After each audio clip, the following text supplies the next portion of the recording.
So this week's subject is exercise. Something that we all know that we should do, but the question is, well, what is the best exercise for chronic pain?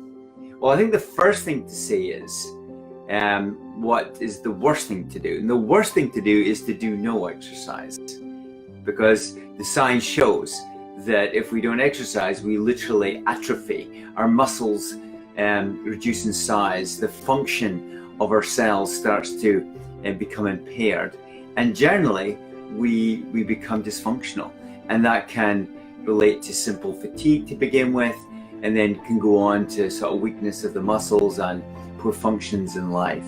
And I'm sure all of us who exercise know that when we stop exercising for a little while, you just don't feel quite as good. You don't have quite as much energy. The metabolism of our body is changing. Some of us may get some weight gain, but the essence is we're just not as healthy. And therefore exercise is essential in general, not just for pain, but for everybody. But it was interesting in Boston. I've referred to the conference in Boston a few times now.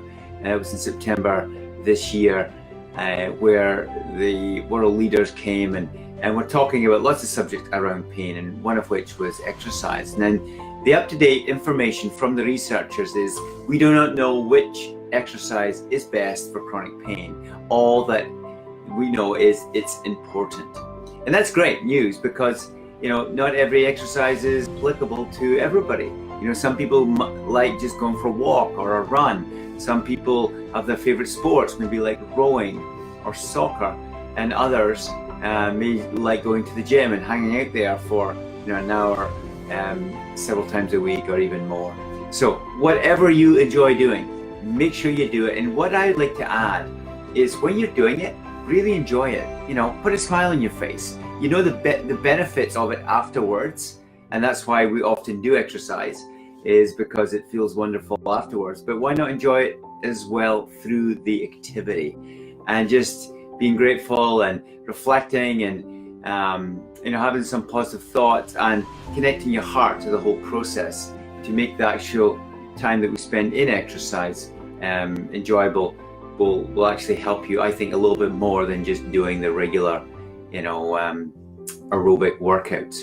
And if you break down exercise into three areas, this is something I've always talked about. You've got the aerobic, you've got the flexibility, and then you've got the resistance or weights.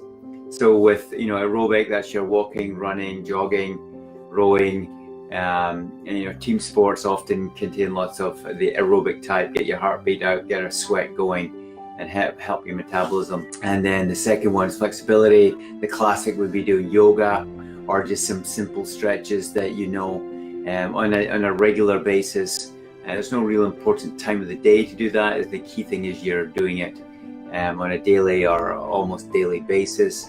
And the third thing is weights or resistance. Bands are very common.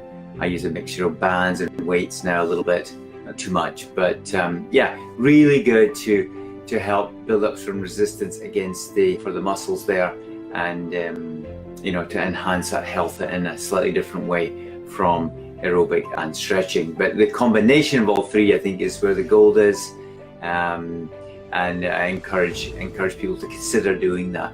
But the big thing with chronic pain is we often can't do exercise. See, we're too much in pain. Well, what do? I think the key thing is just do a little bit. Don't believe the signal from your body that this is damaging or dangerous. It's really important to do what you can do. And if you've got fatigue thrown in there with pain, say with chronic fatigue syndrome, along with, say, fibromyalgia, it's tricky, but stick with what you've got. Do a little bit.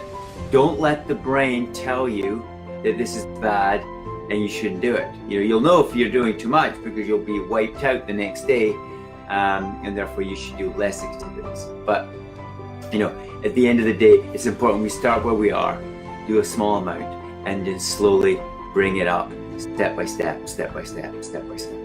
So a few little tips there from me, from what I've been sharing with patients for many years now, as a family physician, and more laterally in the last couple of years, just focusing on chronic pain. So I encourage you to get going. and get moving, enjoy it, put a smile on your face, and why not bring a friend with you, or your dog, like I do. Every night I go for a small run of 20 minutes with two of my dogs, or both my dogs. So yeah, it's a kind of social, holistic time, special time for me outside, and I really, really enjoy it. So, share a comment, please. Thanks for joining me tonight, and we'll see you on the next video. Bye for now.